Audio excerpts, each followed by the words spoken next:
আসসালামু আলাইকুম সবাইকে। হৃদিতা গল্পের 2 নাম্বার পার্ট। তো বেশি কথা না বলে চলুন গল্প শুরু করা যাক। আমি বললাম কথা যখন দিয়েছি আমি আমার কথা অবশ্যই রাখবো। কাকিমা বলল, এই তানিশা কি সব বলছিস? ও আমাদের ছেড়ে কোথায় যাবে? হ্যাঁ, আমাদের ছাড়া কে আছে ওর? তানিশা বলল, মা তুমি ওর হয়ে এখনো সাফাই দিচ্ছ? বুঝতে পারছো না কেন ওকে আমাদের বাড়ি ছাড়তে বলছি? কাকিমা বলল, কেন? তানিশা বলল, কারণ আজকাল ওকে দেখে আমার কেমন জানি ভয় হয়। যদি আমার দিকে কোনো জোরে তাকাই তখন। তাছাড়া ও তো আমাদের রক্তের কেউ না। আর সবচেয়ে বড় কথা হচ্ছে ও তো একটা চরিত্রহীন ব্যক্তিরা তারা পশুর সমান হয়, তারা কাউকে ছেড়ে কথা বলে না। আমিও তো মাঝে মধ্যে বাসায় একাই থাকি, সেটার সুযোগ যদি ও নিয়ে ফেলে তখন আমার কি হবে? তানিশা কথা শেষ করতেই কাকিমা ঠাস করে তানিশার গালে একটা থাপ্পড় মেরে বলতে লাগলো, ছি, কি সব বলছিস? ও তোর ভাই হয়, যদিও তোরা সমবয়সী, তারপরও তোকে ছোট বোনের মতো স্নেহ করে, আর তুই কিনা এসব উল্টোপাল্টা কথা বলছিস। তানিশা বলল, হ্যাঁ আমি ঠিকই বলছি। ও যদি আমার বাসায় থাকে তাহলে আমি নানুর বাসায় চলে যাব, এটাই ফাইনাল কথা। তানিশার কথা শুনে বুকের বাঁ পাশে যেন কেউ ধারালো ছুরি দিয়ে অবিরাম আঘাত করেই চলেছে এমন অনুভব হতে লাগলো। সমবয়সী হওয়ার পরও যাকে ছোট বোনের মতো দেখে আসলাম, আজ সে আমাকে এসব নোংরা কথা বলছে। নিজেকে আর সামলাতে পারলাম না, কান্না করে তানিশার উদ্দেশ্যে বললাম, ছোট থেকে জেনে এসেছি তোর বাবা মা আমার আপন কাকা কাকিমা, সেই সঙ্গে তোকেও আমার নিজের বোন ভেবেছিলাম। একটা দুর্ঘটনার কারণে নিজের আসল পরিচয়টা বুঝতে পারলাম। কিন্তু তুই যে আজ কথাগুলো বললি, এগুলো কথা বলার আগে যদি এক গ্লাস পানির সঙ্গে বিষ মিশিয়ে এনে বলতি, তাহলে আমি নিঃসন্দেহে সেটা খেয়ে ফেলতাম, সেটাতে আমার বিন্দুমাত্র কষ্ট হতো না। কিন্তু আজ যেটা বললি সেটা আমি কোনোদিন ভুলবো না। আর হ্যাঁ, যদি কোনো কালে কোনো জায়গায় দেখা হয় তবে তুই আমার সঙ্গে কথা বলতে আসিস না। 2টা দিন সময় দে, কলেজ থেকে টিসিটা নিয়ে একবারে চলে যাব। এই বলে খাবার খাওয়া বাদ দিয়ে রুমে চলে আসলাম। আর ভাবতে লাগলাম, না, এখানে আর থাকা আমার পক্ষে সম্ভব না। তাছাড়া তানিশার বাবা মা আমাকে যতটুকু আদর যত্নে বড় করেছে এতেই অনেক। তাদের ঋণ আমি কোনোদিন শোধ করতে পারবো না। আমি বরং অন্য কোথাও চলে যাব, এই শহর ছেড়ে অন্য কোনো শহরে। তার আগে আমাকে থেকে টিসিটা যেভাবে হোক স্যারকে রিকোয়েস্ট করে আমার হাতে নিতেই হবে। ব্যাস, একটা দিন কেটে গেল। তারপর কলেজে গিয়ে লক্ষ্য করলাম 2টা বাস কলেজের মাঠে, কিছুই বুঝতে পারলাম না। তারপর ক্লাসে বসতেই লক্ষ্য করলাম তানিশা আর হৃদিতা অনেক হাসাহাসি করছে, কিন্তু আমাকে দেখে চুপ হয়ে গেল। ব্যাস, তারপর স্যার ক্লাসে এসে বলতে লাগলো, তোমাদের জন্য কিন্তু একটা সারপ্রাইজ আছে।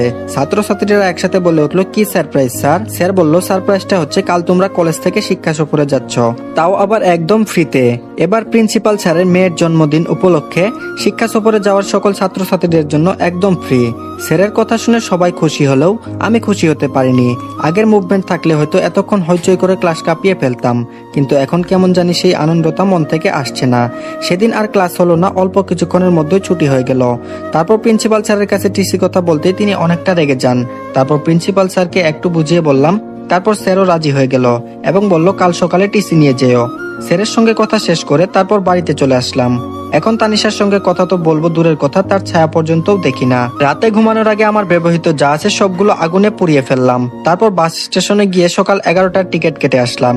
গেটে আসতে কাকিমা আমাকে দেখে বলে উঠলো, কিরে বাপ, এত রাতে কই গেছিলি? আমি বললাম, লিজানের সঙ্গে বিয়ের দাওয়াত খেতে গেছিলাম, এর জন্য একটু লেট হয়ে গেল।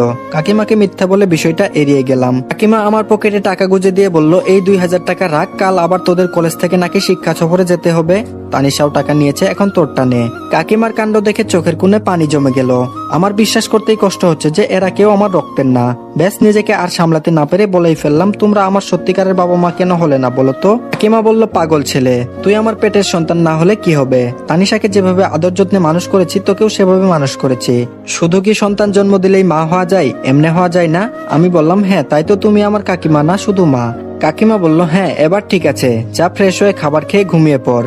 এই বলে কাকিমা চলে গেল। কাল সকালে স্যারের কাছ থেকে টিসি নিয়ে এসব মায়া ত্যাগ করে আমাকে এই শহর ছেড়ে চলে যেতে হবে। ভাবতেই কেমন জানি বুকের বাপাশে দুমড়ে মুচড়ে উঠছে।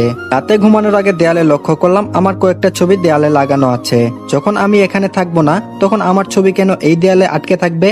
ব্যাস, ছবিগুলো দেয়াল থেকে সরিয়ে আগুন দিয়ে সেটাও পুড়িয়ে ফেললাম। এভাবে সব মেমোরিজ গুলোকে শেষ করে ফেললাম। এখন কেউ রুমে আসলে বুঝতেই পারবে না যে এখানে কেউ ছিল কিনা, আর সেটা ধরতেই পারবে না। রাতটা নির্ঘুমে কেটে গেল। সকালে উঠে ছাদে গিয়ে কিছুক্ষণ ভাবলাম, কোথায় যাব, কার কাছে যাব? তেমন তো যাওয়ার কোনো মাধ্যমই পাচ্ছি না। আত্মীয় স্বজন বলতেও তো কেউ নেই, তাহলে যাবোটা কোথায়? ভাবতেই রাকিবের কথা মনে পড়ে গেল। সে হয়তো আমাকে কোনো একটা উপায় বের করে দিতে পারবে। এসব ভাবতেই দেখলাম তানিশার হাতে ব্রাশ নিয়ে আমার সামনে মাথা নিচু করে দাঁড়িয়ে আছে। হয়তো ও কিছু বলতে চাচ্ছে, কিন্তু কোনো সংকোচ বোধের জন্য কিছু বলতে পারছে না। এখন তানিশার সামনে দাঁড়িয়ে থাকতেও লজ্জা করছে। যাকে আপন বোন ভাবতাম, সে আমাকে চরিত্রহীন বলে অপবাদ দিল। তার সামনে কিভাবে থাকা যায়? বেঁচে থাকলে তো ওর সঙ্গে কথাই বলবো না। ওর বলা কথাটা আমার মরণের আগ পর্যন্ত মনে রাখবো। এসব ভেবে কোনো কথা না বলে তানিশাকে ছাদে একা থাকতে দিয়ে চলে আসলাম। ফ্রেশ হয়ে খাবার খেয়ে স্কুল কলেজ লাইভের কাগজপত্র সব ফাইলে ভরে নিলাম। তারপর আগে ব্যাগের 2টা শার্ট গেঞ্জি ভরে নিলাম। এখন কলেজে গিয়ে প্রিন্সিপাল স্যারের কাছ থেকে টিসিটা নিয়ে এই শহরের মায়া ছেড়ে চলে যাব। তারপর রুম থেকে বের হতেই কাকিমা আমাকে দেখেই বলে উঠলো, কিরে বাপ, কলেজে এখনো যাসনি? আমি বললাম, হ্যাঁ যাচ্ছি। কাকিমা বলল, তাহলে ব্যাগ নিয়েছিস কেন? তানিশা তো ব্যাগ ছাড়াই কলেজে চলে গেল। আমি বললাম, না তেমন কিছু না কাকিমা, ব্যাগে আমার নতুন টি শার্ট আছে, সেটা ওখানে লাগবে, এর জন্য নিয়ে যাচ্ছি। কাকিমাকে এমনি একটা মিথ্যা কথা বলে চলে গেলাম। তারপর কলেজে আসতেই লক্ষ্য করলাম ক্লাসমেটরা সবাই আনন্দ উল্লাসে মেতে আছে। লিজান আমাকে দেখে বলে উঠলো, কিরে বন্ধু, কই থাকিস? কাল রাত থেকে তোকে ফোন দিয়ে যাচ্ছি, আর তুই ফোন ধরছিলি না কেন? আমি বললাম, মুভমেন্ট ভালো নাই রে। আচ্ছা বাদ দে এসব কথা, তোরা তাহলে যা, আমার একটু প্রিন্সিপাল স্যারের সঙ্গে দেখা করতে হবে। লিজান বলল, কি বলছিস এসব? আমরা যাব মানে? তুই যাবি না আমাদের সঙ্গে? আমি বললাম, না রে, মন ভালো নেই, তোরাই যা। বেশ, তারপর প্রিন্সিপাল স্যারের কাছ থেকে টিসিটা নিয়ে বাইরে বের হতে রিদিতার সঙ্গে দেখা হয়ে গেল। রিদিতা আমার দিকে আর চোখে কিছুক্ষণ দেখলো, ভাবছে আমিও তাদের সঙ্গে যাব। ব্যাস, তার দিকে লক্ষ্য না করে কলেজের গেটে পা রাখতেই তানিশা পিছন দিক থেকে আমাকে উদ্দেশ্য করে বলে উঠলো, এই দাঁড়া তো। আমি বললাম, হুম বল। তানিশা বলল, তুই কি আমাদের সঙ্গে যাচ্ছিস? আমি বললাম, আমি গেলে কি সমস্যা? তানিশা বলল, না মানে লিজান যে বলল তুই নাকি শিক্ষা সফরে আমাদের সঙ্গে যাচ্ছিস না। আমি বললাম, হুম সেটাই, আমি যাচ্ছি না, তোরা ভালোভাবে যাস, আল্লাহ হাফেজ। এই বলে চলে আসতে যাব, এর মধ্যে তানিশা বলে উঠলো, তাহলে তোর কাছে ব্যাগ কেন? আমি বললাম, না এমনি। ভালো থাকিস আর কাকিমার দিকে খেয়াল রাখিস। এই বলে সেদিনই চলে আসলাম ঢাকা। অপরদিকে কলেজ থেকে তানিশা, রিদিতা তারা শিক্ষা সফরে সবাই আনন্দ উল্লাসে মেতে আছে। এর মধ্যে রিদিতা কেন জানি একজনকে মনে মনে খুঁজতে লাগলো। যদিও তাকে ঘৃণা করে, তারপরও একজনের শূন্যতায় তার খারাপ লাগছে। বেশ, রিদিতা নিজেকে সামলাতে না পেরে তানিশাকে বলে উঠলো, তানিশা তোর ভাই আসেনি? রিদিতার কথা শুনে তানিশা অনেকটাই অবাক হয়ে বলল, এত কিছুর পরও ওর নাম নিচ্ছিস? যে তোকে এত বাজে প্রস্তাব দিল, তার কথা কেমনে বলতে পারিস? হ্যাঁ। রিদিতা বলল, দেখ, ও যা করেছে তার শাস্তি তো সে পেয়েছেই, কিন্তু তারপর কেন জানি সে বিষয়টা নিয়ে আমার কাছে একটু খারাপ লাগা কাজ করতো। তাছাড়া তুই তো জানিসই আমি ওকে ভালোবাসতাম, কিন্তু প্রকাশ করতে পারিনি। কিন্তু যখন প্রকাশ করতে যাব, এর মধ্যে তোর ভাই তো একটা বাজে প্রস্তাবে আমার মনটা নিমিষেই ভেঙে দিল।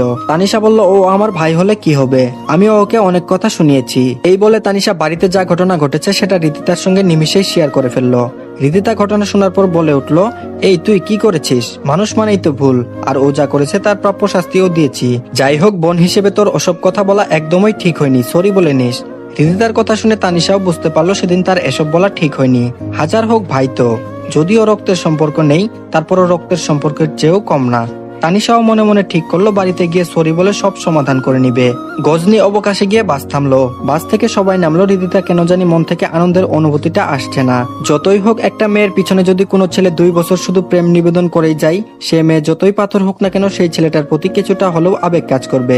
সেদিক থেকে রিদিতাও ব্যতিক্রম নয়। তানিশা বলল, এই রিদিতা কি ভাবছিস? রিদিতা অন্যমনস্ক হয়ে বলে উঠলো, না কিছু না। তানিশা বলল, তাহলে বাসে একা একা বসে আছিস কেন? বাস থেকে নামতেই সামনে দুর্জয় লাল গোলাপ ফুল নিয়ে দাঁড়িয়ে আছে।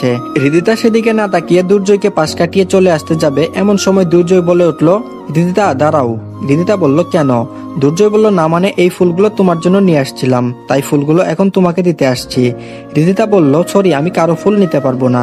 তানিশা বলল, এই রিদিতা চল তো, এসব ফালতু কথা না শোনাই ভালো। দুর্জয় বলল, নিজের ভাইয়ের বেলা তো খুব সুপারিশ করতে পারো, এখন আমার হয়ে একটু রিদিতাকে বুঝাও না প্লিজ। তানিশা বলল, এসব ফালতু কথা না শোনাই ভালো। এই বলে যে রিদিতা তানিশাকে নিয়ে চলে আসতে যাবে, এর মধ্যে দুর্জয় রিদিতার হাত চেপে ধরে বলে উঠলো, আজ রিদিতাকে এই ফুলগুলো নিয়ে যেতে হবে, নয়তো তার ফল ভালো হবে না। রিদিতা বলল, দুর্জয় কি করছো? আমার হাত ছেড়ে দাও, নয়তো লোকজন ডাকতে বাধ্য হব। তানিশা বলল, দুর্জয় প্লিজ, রিদিতার হাত ছেড়ে দাও। দুর্জয় ডেভিল মার্কা হাসি দিয়ে বলল, অনেক অবহেলা সহ্য করেছি, আর না, আজ রিদিতাকে বলতেই হবে আমাকে ভালোবাসে কিনা, যে কারণে রনিকে তোমার জীবন থেকে দূর করেছি। এখন তো তোমার মনে রনির জন্য কোনো অনুভূতির শিহরণ জেগে নেই, তাই না? হুট করে দুর্জয় এসব কথা বলবে সেটা রিদিতা কল্পনাও করতে পারেনি। রিদিতার সঙ্গে তানিশাও অবাক হয়ে বলল, তার মানে এসব তোমার সাজানো নাটক ছিল? দুর্জয় ডেভিল মার্কা হাসি দিয়ে আবারও বলে উঠলো, হ্যাঁ নাটক ছিল, তোমার ভাই একটু বেশি বাড়ছিল, বারণ করছিলাম কিন্তু সে আমার কথা শুনেনি, ব্যাস এর জন্য মিথ্যা একটা চিঠি লিখতে হলো। তারপর সেটা রনির নামে রিদিতার কাছে পৌঁছে দেই। রিদিতা ও রনিকে ভুল বুঝে, ব্যাস আমার লাইন পরিষ্কার হয়ে গেল। কিন্তু আজ তো দেখছি রনিকে সরিয়ে দিয়ে কোনো লাভই হলো না। মাঝখান থেকে বেচারা রনি শুধু একটা মিথ্যা অপবাদ মাথা পেতে নিল। ব্যাস কথাটা শোনা মাত্রই রিদিতা দুর্জয়ের গালে ঠাস করে থাপ্পড় মেরে বলতে লাগলো, ছি, তোর জন্য একটা নির্দোষ মানুষকে শুধু শুধু শাস্তি পেতে হলো। আমি তোকে কোনোদিনও ভালোবাসবো না, ঘৃণা করি তোকে আমি। দুর্জয় বলল, আমাকে যখন ভালোবাসবি না তাহলে তোকে সেই ব্যবস্থাই করছি দাঁড়া। দুর্জয় এই বলে যখন রিদিতার দিকে কুমন্ত্রণা নিয়ে এগিয়ে যেতে লাগলো, ঠিক তখনই তানিশা যা করলো।